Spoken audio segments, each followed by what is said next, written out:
Okay, here's a good, short, and simple lesson.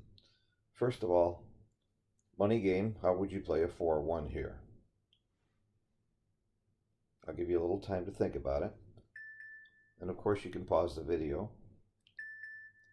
To me, there's only two logical plays, and that's the first thing you should think about is what logical plays are there, and also think about what is your game plan? What are you trying to accomplish?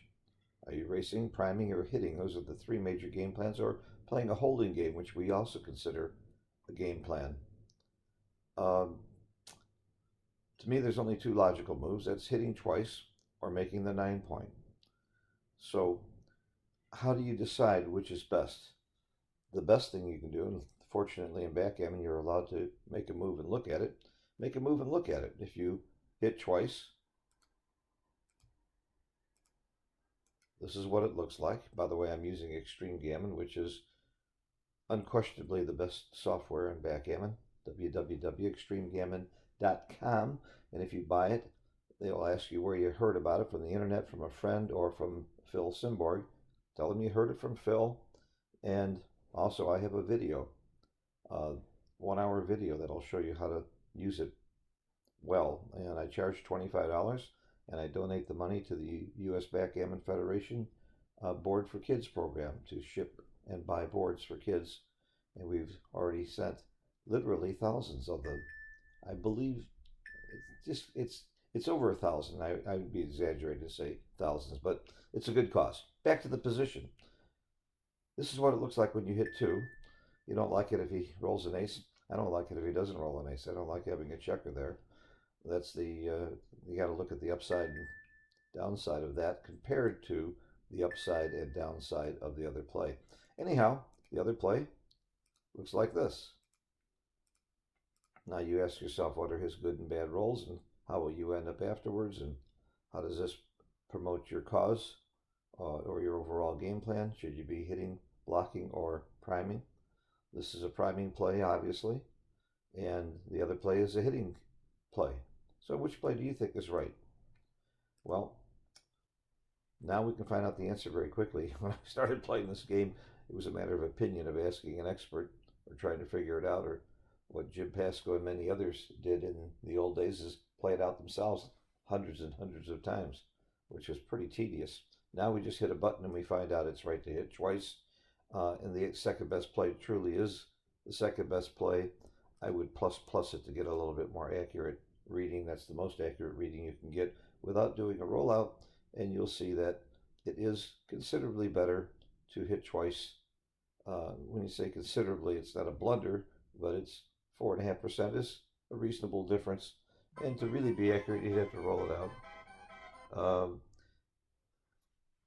So again, I'm not going to go into all the details why, but you should be playing a hitting game here, because if you try to play a priming game, you're not likely to be very successful with three checkers back, and he has a superior priming game to yours, and you need to either start blitzing, or if you get hit back, get into a holding or a back game as your game plan, which is also a form of a hitting game. Now, to really understand a position, and this is taught to me by my mentor, Perry Gardner, and other great teachers will tell you this, you need to look at alternatives.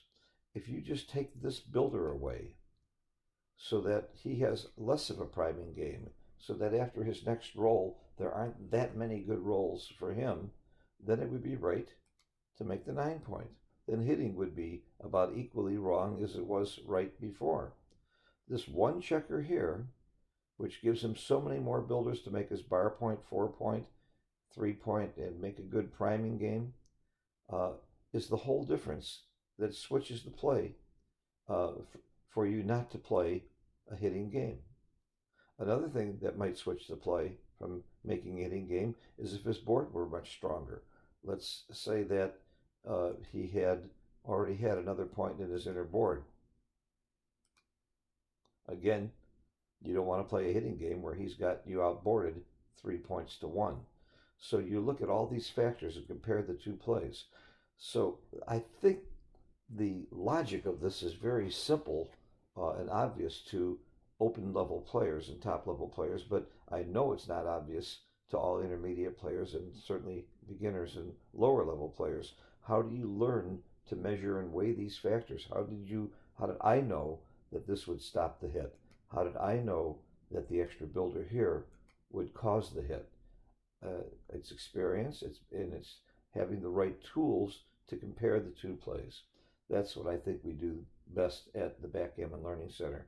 We don't teach people what is right. We teach people how to figure out what is right. And that is the key to becoming a top backgammon player. I hope this was educational and helpful for you. Thanks for watching. Bye bye.